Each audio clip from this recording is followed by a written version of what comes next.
Happy and blooming while on vacation sa China, si Encantadia Chronicles Sangre star Sanya Lopez. Mula sa pag-explore ng iba't ibang lugar, pag-try ng street foods, at pagbisita sa zoo, kitang-kita kung gaano siya ka-enjoy.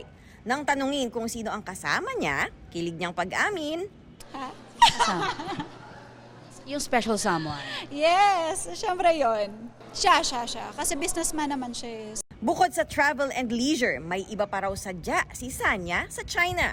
Target ng vacation ko pareho vacation / business. So, nag-ano lang, syempre sourcing, alam mo yun, naghahanap-hanap ka ng pwede mong gawing business.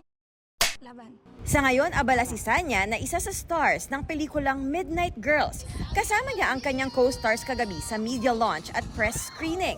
Challenging nga raw para kay Sanya ang pag-aaral ng Nihongo.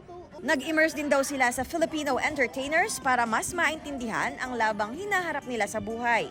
Magtatrabaho sila sa umaga, tatrabaho pa sila sa gabi, may mga sideline sila kasi syempre sa hirap ng buhay natin, hindi natin kaya mag-survive na iisa lang yung pinagkakakitaan.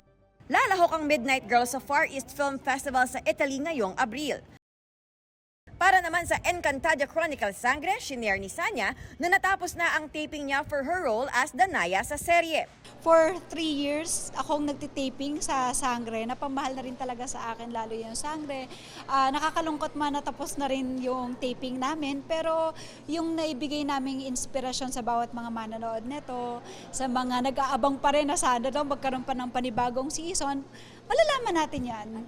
Athena Imperial updated sa Showbiz Happenings.